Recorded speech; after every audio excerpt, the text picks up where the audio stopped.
You are listening to the Mother of All Talk Shows podcast with George Galloway. Britain stands on the cusp of war, and responsibility for it lies fairly and squarely in Washington, with President Trump and in particular with John Bolton, his national security advisor. Oh, and their pet monkey, Jeremy Hunt, the Foreign Secretary of Great Britain, at least for the next few hours. More on that point later. Famously, on the Rock of Gibraltar, the monkeys run free. In this case, the monkeys were in Whitehall in London. They received an order from John Bolton that an oil tanker belonging to Iran, filled with 2.1 million barrels of Iranian crude oil, against which cargo there are no sanctions whatsoever in the European Union. The order was to use the Royal Marines operating off the Rock of Gibraltar to board, like pirates, this Iranian tanker on the high seas, which, if they belonged to anyone, they belonged actually to Spain, our European Union ally, at least for the next few hours. This piratical act of boarding and seizing and impounding millions of barrels of Iranian oil has, as I predicted here on the Mother of All Talk Shows, created a trail of gunpowder which was bound to explode in the Persian Gulf, in the Straits of Hormuz. There was no legal case for what the British did at the Americans' behest. And there's no legal case for what Iran has just done in seizing not one but two British tankers. Well, I say British tankers. They're actually ships built in Indonesia, run by Swedes, based in Cyprus, and with no British crew on board. But according to the Sunday Times, Rupert Murdoch's flagship newspaper in Britain, Iran has struck at Britain. Well, you know, in a nursery school, the conflict resolution would begin with this order from the teacher: give it back. Give the Iranians back their tanker, and the Iranians give our, in inverted commas, tankers back to us. And then everyone calm down. Because I tell you what, if you seriously think that shooting down each other's drones, seizing each other's oil tankers is not going to lead to war, then you must have been asleep for the first 20 years nearly of this 21st century. This belligerence on behalf of the Trump administration and its monkeys in London is going to lead to blood. Of course, it won't be the blood of the politicians who order the conflict, who set the tripwires for the conflict. They're ready to fight to the last drop of other people's blood. They're ready to send other mothers' sons into the maw of another battle, another war in the Arab Middle East. But they won't be sending their own sons. Of that you can be sure. Now, when I say responsibility lies in Washington, it's amazing how many idiots with typewriters working in the British media, and I suppose also in the United States, have forgotten. I mean, I know that historical memory amongst journalists and broadcasters doesn't go back far, but this only requires them to go back a few weeks. When Donald Trump ripped up the Iran nuclear deal, which everyone else said was working perfectly, was doing what it said on the tin, was doing what the resolutions which established it said should happen. When Donald Trump ripped up that agreement and began what can only be described as an armed siege of Iran, economic warfare on a devastating level, killing people in Iran by sanctions, he laid the path to war. Now, he'd be almost entirely alone with just Saudi Arabia and its twin sister Israel behind him in this armed siege of Iran, if it were not for the fact that the British were suitably supine in their allegiance to Washington. I tell you this as someone who supported Brexit with all of my heart. I didn't fight to replace European Union tutelage with tutelage to Washington. I didn't fight for an independent British foreign policy so that we could subcontract it to the walrus John Bolton and the big palooka Donald Trump. Where we go now is very difficult to see without blood, without fire, without razor-sharp, red-hot steel and flying glass. It's very difficult to see where we go from this confrontation other than into a devastating war. And it therefore falls to me to remind all of you of what I have said on RT many times before. The Iranians can fight back. The Iranians will fight back.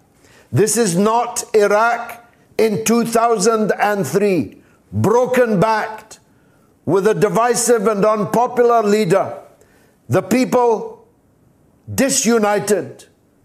All Iranians, bar a few hirelings, will rally behind their country's flag and their country's cause if it comes under attack, either directly from the United States of America, or from Israel, or from Saudi Arabia, from whomsoever.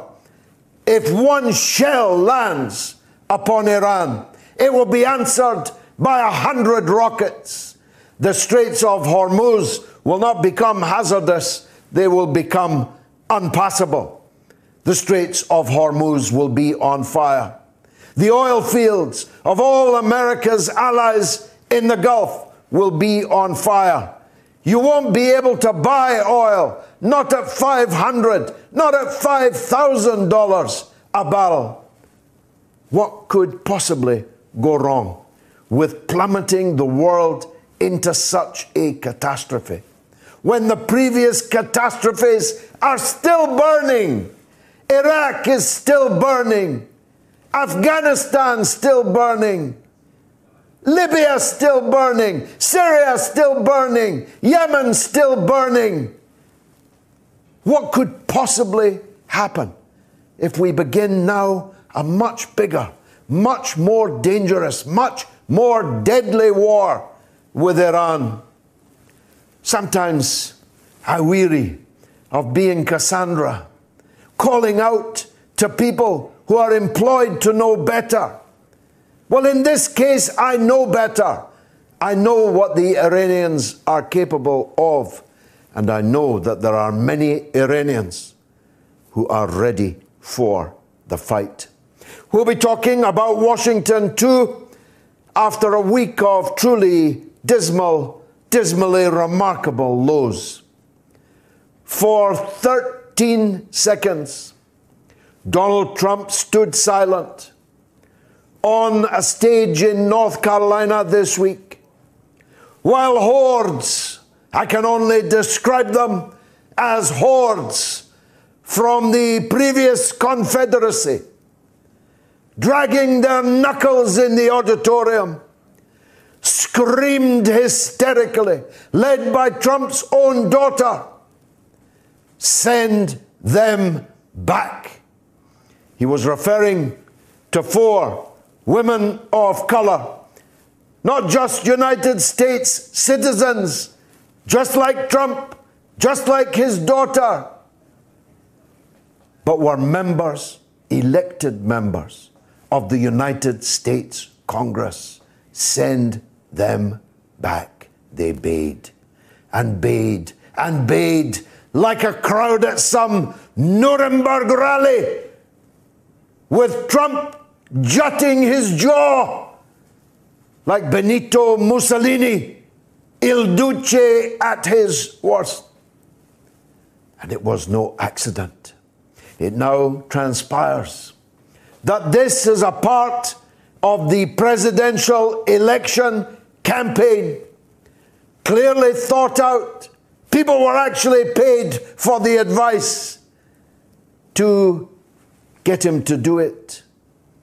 It's their intention to divide the United States of America in a new civil war with black people, with Muslim people as the enemy within. It is obvious now because the numbers rose. Trump's favorability rating amongst Republicans went up to 72%. His ratings amongst Americans as a whole rose to 50%. He's off and running, while the Democrats fiddle while America threatens to burn. They're fiddling around trying to rig their primary process all over again. Senator Gravel was told if he got 67,000 individual donors, he could appear on stage in the Democratic Party's next debates. As soon as he got 67,000, they changed the rules to keep him off. To keep him off. Because of all the candidates whose hat was in the ring for the Democratic Party's nomination, Gravel, a former senator, a man so old he was not really running for president at all, but was running to ensure that the Democrats don't make the same mistake they did last time and put up the only candidate that could possibly lose to Donald Trump for a second time. They're not even mentioning Bernie Sanders by name in the opinion polls. You're asked, would you vote for Joe Biden? Tick or not. Elizabeth Warren? Tick or not. The rest of the donkey derby? Tick or not. And then a last category, other. And other wins every time.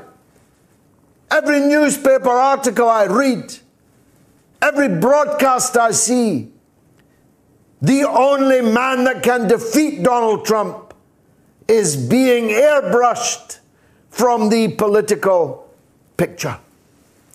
And we'll be talking about politics here in London, here in Britain. Because on Wednesday, Theresa May is no more. And I wanted to pay tribute to her achievements. Well, that's that then. Her achievements are nil. She is the worst, most ineffectual, most robotic Prime Minister that Britain has ever had. And that's saying something. She makes John Major look charismatic. She makes Gordon Brown look like Aristotle and Cicero rolled into one. She's not a person. She's a machine. She's artificial intelligence that turned out to be, frankly, stupid. She will be remembered for only two things. One, calling a general election when she already had a parliamentary majority in the hope of getting a bigger one and losing the one that she had. And the other will frankly be her dancing moves. The dancing queen has met her Waterloo, for you ABBA fans out there. And she'll be gone by Wednesday. And Boris Johnson will be in by Wednesday afternoon. And an entire new cabinet will be sworn in the hours and days thereafter. A new Chancellor of the Exchequer, that is, for international viewers, the man that counts the money, will be in place immediately because the incumbent has just declared a first on British television. The most important minister in the government, after the PM herself, has just declared on television that he'll be resigning before he can be sacked. Mr. Johnson's rival, Jeremy Hunt, whose blows have been low struck indeed, cannot possibly be long for the British Foreign Office. And I, for one, sing hallelujah. He's a tailor's dummy, the kind you see in Burton's shop window. A man with no knowledge of the international political scene and no communications ability to talk about it. But Boris Johnson was clever, was cleverer than Donald Trump. He can speak Latin. Donald Trump can't even speak English. Boris Johnson is a very dangerous man. And if he attempts to lash Britain ever tighter to the Donald Trump White House, we are in serious trouble in this world. And it's up to us in Britain and those in the United States to seize this moment to do something about it. For the next 3 hours, I'll be talking and listening to you, to your calls, reading out your tweets, and taking your Skype calls. It's going to be the mother of all talk shows. That I promise you. This is a first. From Mississippi, Uruguay, Tokyo, Thailand, and Turkey. That's the hellos that are just flooding in, as are the tweets. Here's one from Jane A. Gigi, looking very cool and suave this evening. Thank you, dear Jane. It's a different jacket, not the same one as last week, that excited so much attention. Mungo's mouthpiece says, they want a war. They don't give a flying fig for us or the planet. They only want... That's a good point, you know, Mungo. That is a really good point. They're all endlessly prattling about global warming and climate catastrophe, extinction rebellion. If there's a war with Iran, there might not be a planet to save in the first place. And at the very least, it's going to get a whole lot hotter. So, Mungo's mouthpiece says they want to usher in a new world order. Who are they? The globalists, the ones who want a world of masters and slaves, corporations ruling, the rest with nothing, the world owned by a handful of people. Haven't we got that already? Scott Kilgore says, alas, the hardcore flag-waving Americans will be more than willing to send their sons and daughters to their peril. Well, I'm afraid there are a few like that in Britain too, but not as many as there used to be. Be sure Britain will not be sending any soldiers into Iran. They'll be sending sailors in peril of their lives. They'll be sending airmen and women in peril of their lives. Our depleted naval assets, our depleted air assets, and the precious human beings who operate them will be the people whose blood will be shed. Certainly not the politicians in Westminster. Liam Murphy says, oh my God, the sweeping, unfounded statements you make almost make Boris Johnson sound like an intellectual heavyweight. Keep talking like an ill-informed student and keep the Tories in, which you and others do. Are you on the Conservative Central Office's payroll?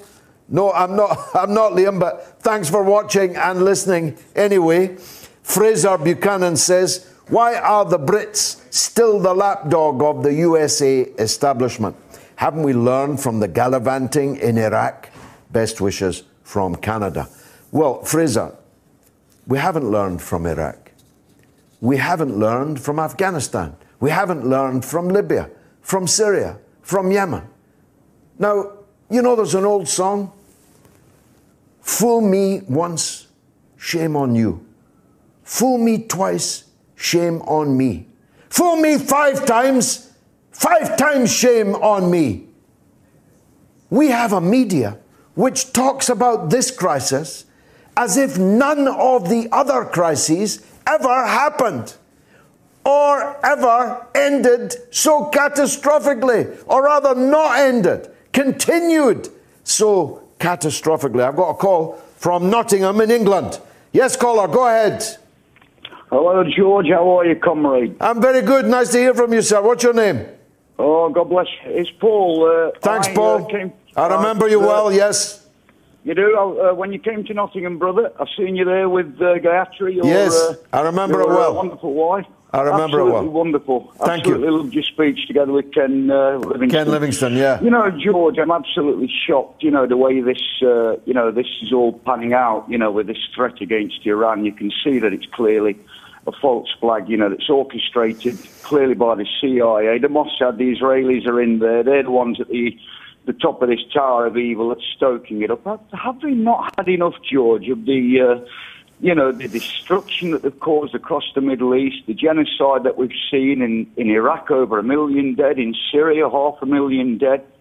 I'm very, very, very boiling with anger, George, when I see it. And when you look at the BBC, what a mouthpiece of propaganda that we have to listen to every single day. That's why we have to pay for it too, RT, George. We have to. We'll go to jail if we don't pay for it. I only differ with you in this regard, Paul. I don't believe that Israel is at the top of this tree. The United States and its monkey, the British government, are at the top of the tree. Israel works for imperialism, not imperialism working for Israel. Having said that, I did see some comments from Donald Trump today that appeared to suggest that he believes he's the president of Israel. Presumably the United States and Israel. Look them up. They're just today. He was talking about Ilham Omar, that we'll be talking about later in the show. But he was talking, he said, I gave Jerusalem as capital of Israel. I gave the Golan Heights to Israel. He was talking as if they were one country and he was the president of both of them. This is the language of a fascist dictator, George, isn't it? Isn't this precisely what the Nazis did, during the Second World War?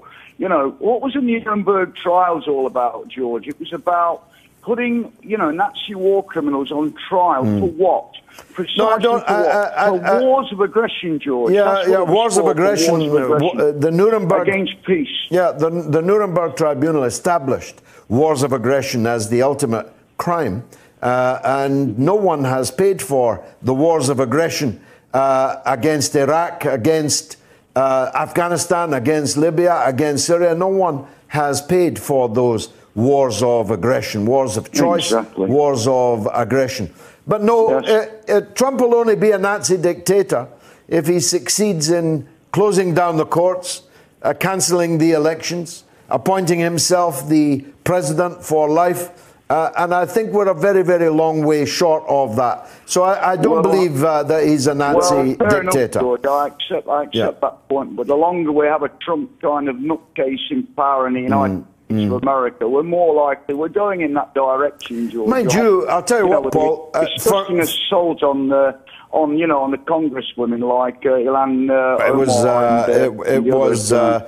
And he knew that he had overstepped even his mark, because he tried the next day to say that he didn't like it, even though it was his daughter that was leading the chant. And even though he stood like a big dummy for 13 seconds, which is a long time, if I now stood silent for the next 13 seconds, you would know just how long that is in broadcast time. And he allowed them to chant, to froth, to foam, to drag their knuckles. I was just waiting for Robert E. Lee and Stonewall Jackson and the Confederate flag to be unfurled in the corner. Paul, thanks very much for that call, my friend. Here's a tweet from my old friend Marie McFarlane. Hi, Marie.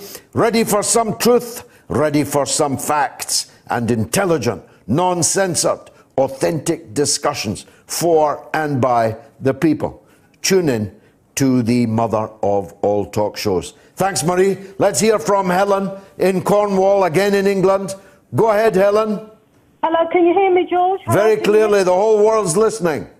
Hello, thank you for taking my call. I love your show, George, and you do wonderful commentaries. I'm ringing to ask you if can we talk a little bit. I know the Iran situation is a crisis and it's very worrying, but can we discuss, if possible, I'm very worried about what's going on in Cyprus. People in Cyprus, northern and southern Cyprus, they want to live peacefully, basically. And unfortunately, we've got the provocations of the Turkish government run by Erdogan, who is constantly threatening possibly another invasion. And, you know, hopefully, God forbid, it won't be. But on yesterday's day of the anniversary of the invasion of Cyprus, he threatened again. Well, Helen, I was actually here in London on holiday in the week of the Turkish invasion of Cyprus, and I went on the demonstration that Saturday to Hyde Park protesting against it. And of course, I oppose still the Turkish invasion of Cyprus and the division of the island and the partition of people who had lived together for a very long time. And I think now that oil and gas have been discovered off the coast of Cyprus, a political solution to the Cyprus question is more pressing even than it has been for these last 40 years or more. So the call that you make, I absolutely acknowledge. But at the risk of making you annoyed, I've got to point out something that has changed. For a very long time, decades, it was the Turkish Cypriots who were refusing to end the partition and to reunify the island. But in recent years, it is the Greek Cypriot government that has refused those possible rapprochements. And so both sides have got to get their act together. Don't you agree? Yes, I do agree.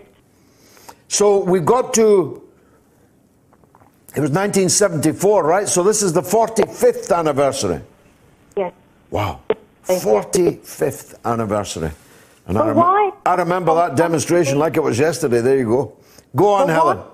Why do you think Erdogan is constantly threatening? And why do you? It's not helping the situation. No. It's very concerning. Erdogan has gone from a policy of no quarrels with the neighbours to quarrels with all the neighbours, fights with all the neighbours, wars with all the neighbours, certainly with Syria and with Iraq, and with these threats also of war with Cyprus. No, both sides of the border, of the division, the completely unnatural partition of a small island have got to get their act together. Helen, thanks very much indeed for that call. Some comments from Facebook and YouTube.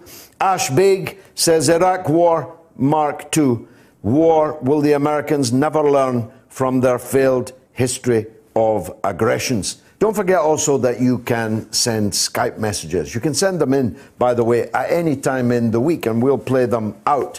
The Skype address is GGMOATS. So if you fancy seeing yourself as well as hearing yourself on the mother of all talk shows, that's what to do. Send us a Skype message, GGMOATS. That's GGMOATS.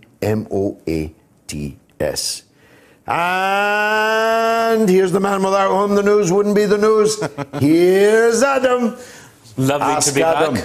Ask Adam, the cleverest man in England. For international viewers, there won't be many cleverer men in your country either.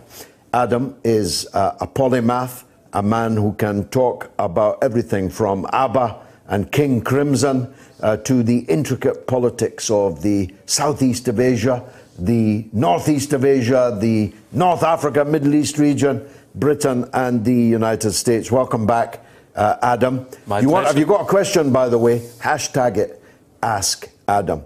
And there are some admirers who are even hashtagging Ask Adam out. So you never know. As we say in Glasgow, you might get a lumber by the end of the night. I've got loads of tweets and loads of calls waiting, Adam, but let's just set the scene. Britain will have a new Prime Minister on Wednesday afternoon. Theresa May will face Prime Minister's questions for the last time at midday on Wednesday, and at 12:30 she will set off for the palace. Philip Hammond, the Chancellor of the Exchequer, has said that he'll meet her on the way out and hand her his resignation because he knows that he's for the off.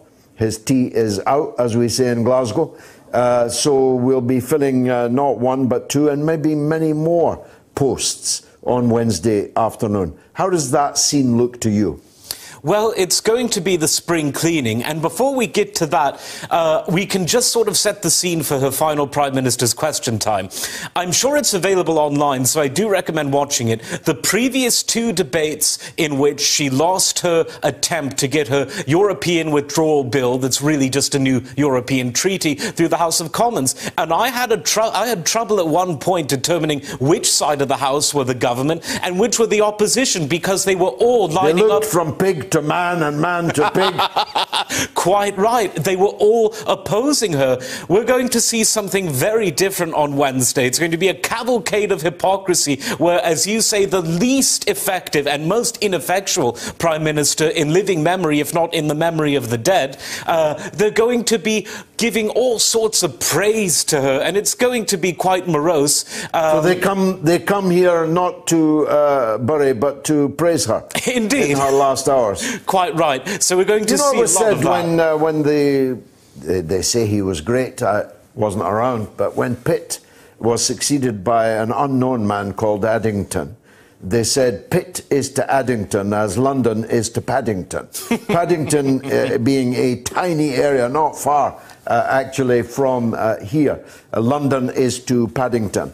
David Cameron was no giant, but Theresa May was an exceedingly small Prime Minister, wasn't she? Absolutely. She was the world's sort of most annoying bookmark, page holder, paperweight, call it what you will, but she literally got nothing done.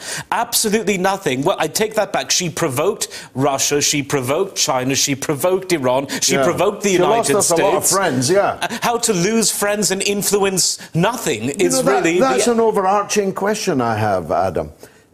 If you're leaving the European Union, and I'm glad that we are, it's incumbent on you, surely, to make as many new friends in the world or remake old acquaintances as possible, unless you want to be entirely friendless. Well, there's a football team called Millwall, and they sing, we are Millwall, no one likes us, we don't care. That's almost become the British national anthem. Well, it certainly should be played at her retirement party at 10 Downing Street, because she had one job, literally one job, which is, as you say, prepare free trading agreements with the world outside of Europe. To say to China, to the United States, to Canada, to Pakistan, to India, to ASEAN, to everyone, to say the doors of commerce in Britain are open. Come on in. We want to do business. We want to make friends. We want to develop connectivity. And instead, she just went around with her grimacing demeanour, dancing her way into the oblivion that she now finds herself. She was definitely grim, I must say. Kieran's on the line. Kieran, welcome. George, good afternoon, or good evening. How are you? Very well. Nice to hear from you, sir. What would you like to say? Absolute honour to speak to you. Thank you, Listen, just very quickly, sorry, I'm hearing my voice down the phone here repeating back to me. Do you know what? You started your show talking about Donald Trump, and I'm really uncomfortable about the things you said, the negative attitude, which is a fair point, but it's everywhere. It's absolutely everywhere. He's a fascist, he's a racist, he's anti-immigrant, he's anti-Mexican, that kind of thing.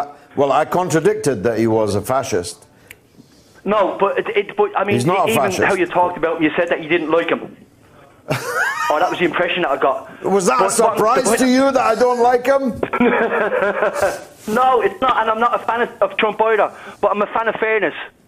And I'm a fan of... Listen, I remember you... I watched it on YouTube about 2-3 years ago. You debating Christopher Hitchens. Yeah. And it was a vicious, virile, nasty, in inverted commas, debate. It was Ali versus Frazier. It was the thriller in Manila.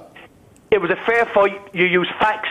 And when you lashed him with your tongue, it was with the truth, and vice versa. Yeah. Listen, you paid the price for that tweet. Was it a tweet you sent on with TalkSport? And I saw your interview or your debate with Alan Sugar as well. And as soon as he got on the air, you stated facts about the flags, that kind of thing. As soon as he got his chance, the first thing he said, I think, was, from memory, George Galloway is an anti-Semitic so-and-so. And that's what's happening. And when I hear you saying that kind of thing, and BBC and CNN kind of thing... Kieran, let me stop you and I'll let you back in. Yeah. You see, there are things that simply cannot be denied. If you encourage, for 13 seconds of your silence, tens of thousands of people to chant, "Send them back," about 4 black American citizens, all of them representatives in the US Congress, you're a racist.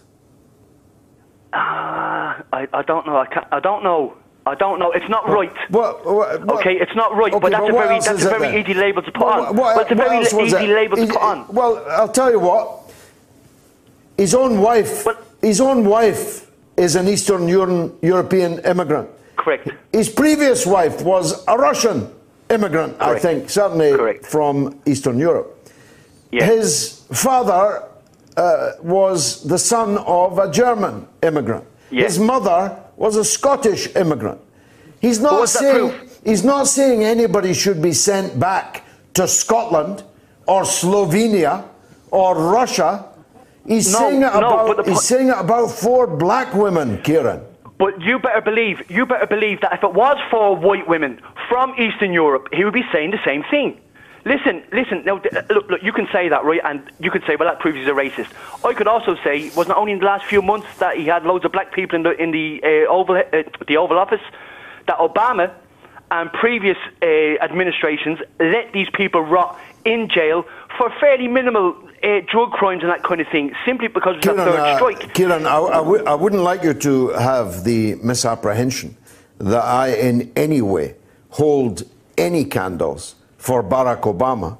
And as I said, 3 years ago, I'm not happy that Donald Trump is the president of the United States, but I'm very, very happy that Hillary Clinton isn't.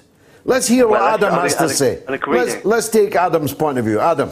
Well, it was very interesting because this week people on all sides were moralizing, some were even philosophizing, because after all, we are all philosophers. Some of our philosophy just is more interesting than others, said Plato to the wall. Some people get that. But what I saw is that there were essentially, it wasn't Ali versus Frazier, because there was some elegance to that, but it was a bit of a street fight, a bit of a cockfight, a bit of a bear bait. Because Trump likes to get down and nasty, and those 4, I call them the gang of 4, they like to get nasty too. Both of them, when you combine them, are as nasty as they want to be, whether on Twitter, whether in front of a camera. I wish America had a parliamentary system, because that would be very interesting, seeing Trump at one dispatch box and then Cortez and Omar and the others on the other. That would be fireworks. It would be wonderful television and radio as well. But the way I saw it is that if you go into politics, you have to be able to dish it out and take it. It's a very rough business. It's not a business for the lighthearted. But send them back has a very different connotation. He wasn't saying kick them out of the Congress. He wasn't saying vote them down. He was saying send American citizens back. That's a qualitatively different thing. Well, it is an insult, and it's a big one, but the way I see it is that however low one side goes, the other side's going to go lower, and that literally, and I don't think I'm the only one, I'm comfortably numb. Nothing that anyone in US politics in particular, but UK politics too, nothing can shock me anymore. Absolutely nothing. Well, I'll tell you what, if the Democrats were to gather in a hall and start chanting about sending Trump's wife back. Although, actually, from what I hear, she'd probably be quite happy to go back. Last word to you, Kieran. Yeah, George, I tell you, yeah, you're probably right. Listen, just one quick point and one quick question. Listen, I think myself that wasn't aimed at the four of them. It was aimed at Ilhan Omar, okay? That's what I think it was aimed at. But he couldn't single her out, because then he would have been told, you are racist. The only foreign-born American citizen you're picking on. So I think it was at her, but he couldn't pick. Now, finally, but what has he got, Kieran? What has he got against her? That she supports Palestine and wants that it shouldn't be illegal to boycott Israeli goods? Yeah. And I agree with that. That's what he's got against her, because he thinks he's the president of Israel also. Yeah, and look, I'm not saying that he's right. I don't agree with a lot of what he says. Last thing, here's dirty politics. Do you genuinely think that when AOC went down to those camps, those concentration camps in air quotes, that she was shouted at and abused by guards? I genuinely don't. Who questioned her on it? Who said, right, who was it, who were they? Because if they really did this, they shouldn't be working here, we'll get them sacked. That's my point. Okay, well, I can't answer it. I have no idea. But I've no doubt our American listeners are already reaching for their telephones right now. Kieran, been a pleasure disagreeing with you. Thank you very much indeed for that. It's going to be a bruising presidential race, isn't it? I think the level of brutality that we're seeing is essentially going to be bigger than what we've seen before, but there's a big qualification to that. Behind the scenes, people at dinners, at barbecues, at bars, at sports games, they're saying the same things in private that now Trump and his chief opponents, the Gang of Four, are saying in public. So, as I said previously to you on one of our previous exchanges, Donald Trump is the Johnny Rotten of politics. He's acting very rotten, but he's merely holding a mirror up to society and reflecting the nastiness that previously wasn't non-existent but was suppressed. And well, I think that's the big takeaway. I was once sat, I've broadcast about this before, I was once sat in a breakfast hall in an American hotel on a speaking tour of the United States. And there were a large group of what the Americans called seniors, pensioners we call them. They must have been on some jaunt and they were staying there, and they'd all come down to breakfast together. There was a good 20, 25 of them. And it was before Barack Obama was elected. And they were talking of Obama in the most racialized terms I personally had ever heard such a large group of people ever do. And so I was in no doubt then that the divisions in the United States, and there are many, between states, between regions, between rich and poor especially, between the 70, 80 million Americans who don't even have health insurance, to the majority of Americans who could not survive a $3,000 emergency, who literally would go to the wall if such an emergency were to arise. The United States history as a slave-owning, operating nation and so on, these multiple fractures in American society could very well erupt. I mean, I've been saying for a while, if they try and impeach Donald Trump, you could actually see people taking up arms in the United States. I don't doubt that. I think that what a lot of people misread about Trump is that how much is he actually putting the boiling liquid back down into the sewer? How much is he actually suppressing, in the sense that he's letting people sublimate it? Instead of shooting someone, God forbid, instead of rabble-rousing on the street, they can go to a highly secure Donald Trump rally or go to some chat box on one of the pro-Donald Trump social media pages and vent their views there. If Trump were to exit his presidency in, how shall we call it, an unnatural way, I think all of those tendencies that you mentioned would boil over, because we have to remember, every big country is going to have more diversity and more division, more differences than a small country. But the United States is quite peculiar, because China, huge country, very centralized system. Russia, it's a giant country, but fewer and fewer people actually live in it. The United States is both both very populist and even legalistically very distinct. Every state has quite a bit of sovereignty. Then there's a federal government, and in fact the Civil War was fought over who has the lion's share of power. So you have a large population in a geographically, topographically diverse place, and the very legal system actually, it accentuates the differences. And I'm not saying that's a bad thing in terms of the constitutional sense, but as the population of the US grows, a lot of these trends are going to be amplified and the divisions will become more sharp. He chose North Carolina to do this, formerly Klan's land. Yes.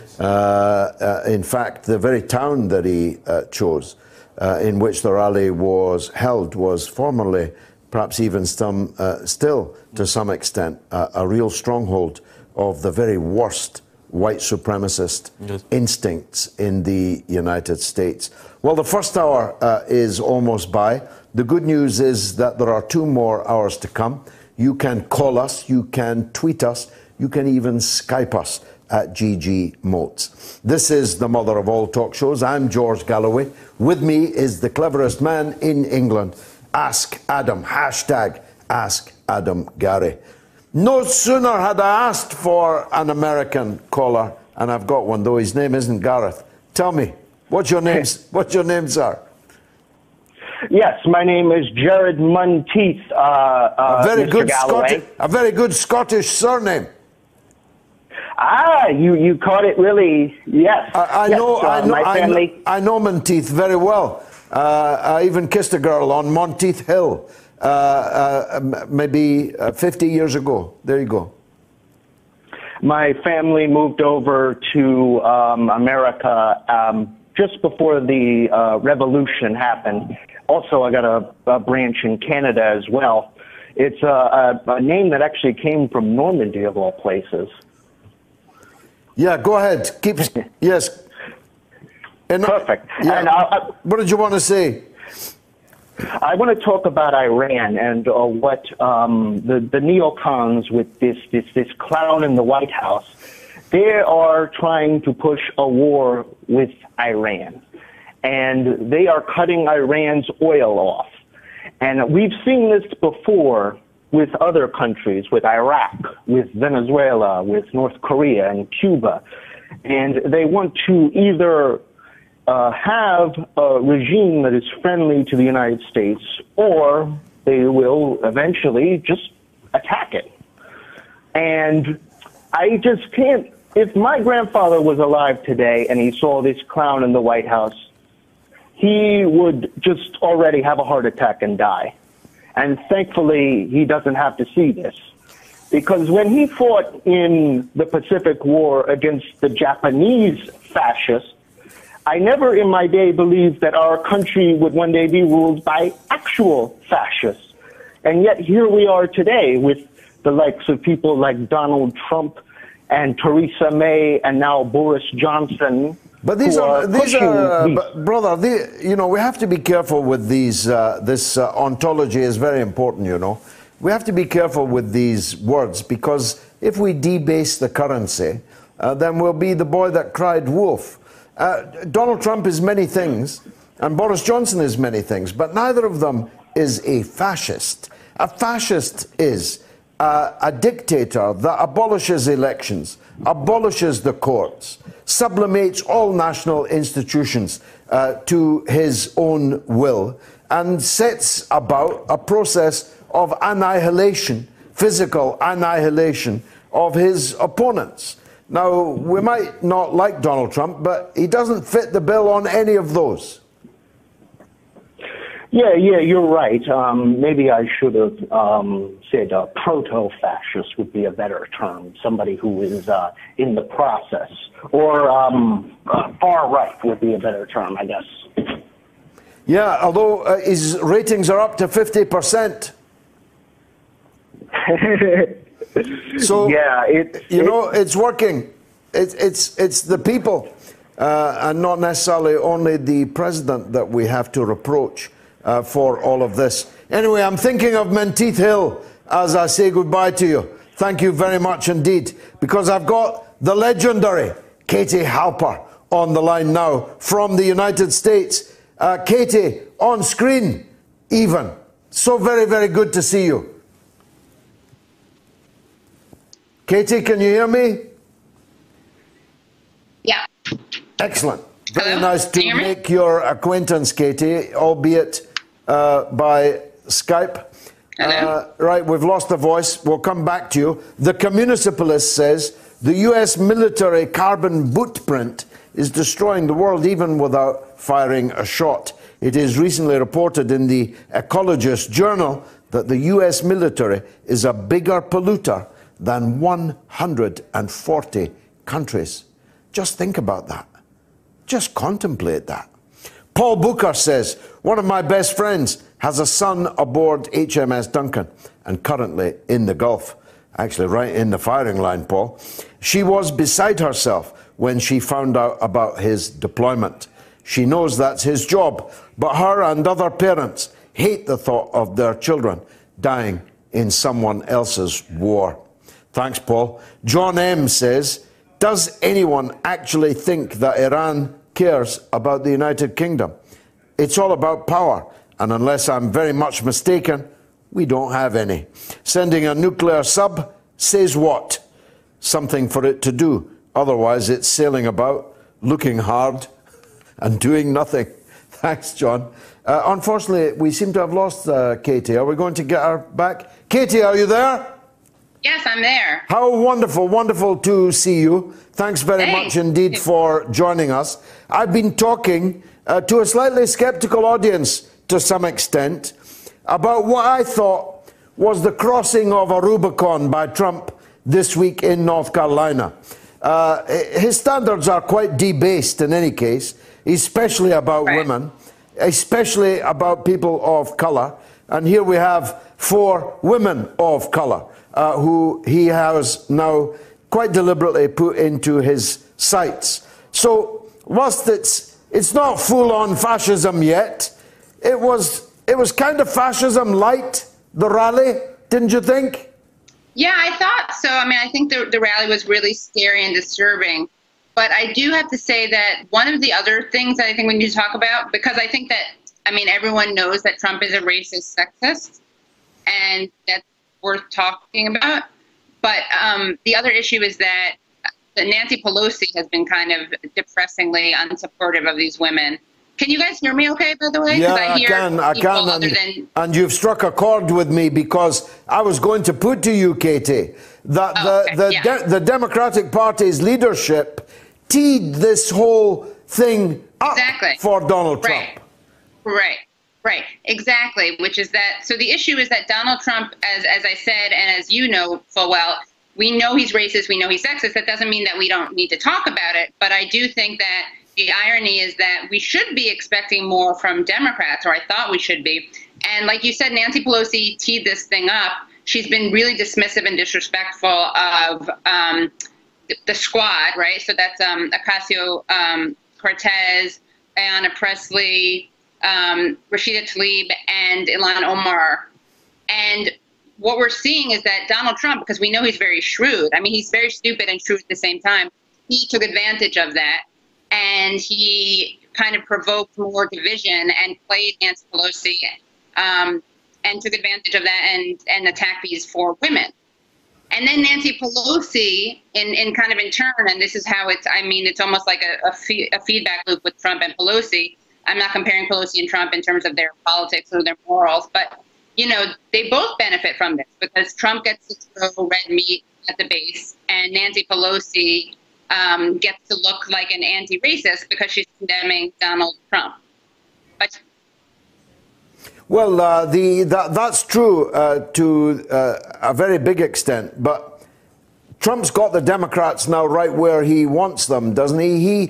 He wants the face of the Democrats to be the squad, because he perhaps correctly identifies that for many citizens, voters in the United States, those 4 women are not the face of America that they want to see. Yeah, I agree. I'm sorry, George. Are there? I think the people in like in the control room. I can hear them, and it's covering up your audio. Okay, well I'm really sorry about that. No, they'll have heard you, and okay. They'll pipe down a bit now. All right, yeah, pipe down, yeah. But okay, yeah, now I can hear you. Sorry, yeah. I suppose my point is, Trump didn't do this by accident. You're right. Right. He is a big palooka, but he has a low cunning. And the low cunning here is to try and paint the face of the Democratic Party as the face of the Squad. Because he correctly, I think, calibrates that that's not a face that the United States is yet ready to embrace as the majority in the country. Well, I think what you see, I mean, we saw this, for instance, like with Obama. Obama was able to win over a lot of racists. Like people, this is kind of an apocryphal story maybe, but lots of people said that during 2008, people would say, in 2016, they would vote for the N-word instead of, even though, in other words, they were able to overcome that. Yeah. And I think that these women, they do, I mean, look, we have a black Muslim woman from Somalia. We have a Palestinian American, an African American woman, a Latina woman, and their policies are really bold, and that's why they're able to win the elections that they won. I think that, honestly, same thing with Bernie Sanders, right? Like, he's Jewish and he's a democratic socialist, but he's appealing to people. So I don't think that they per se are can't win elections. I mean, we saw that they could. I think what really is happening is that the Democrats don't want to have, the Democratic leadership doesn't want to have to pass the very bold progressive policies that the Squad is advocating for.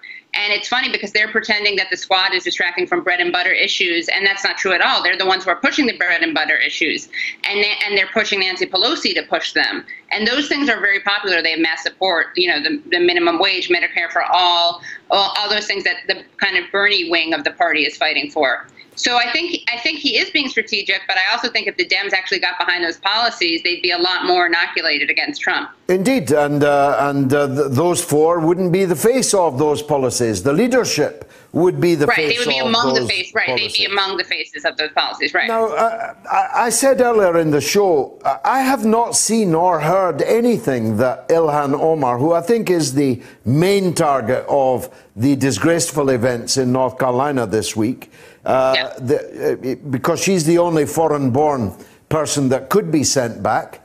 I've never seen her or heard her say or do anything that I disapproved of. She may not play in Peoria, but why do they hate her so much?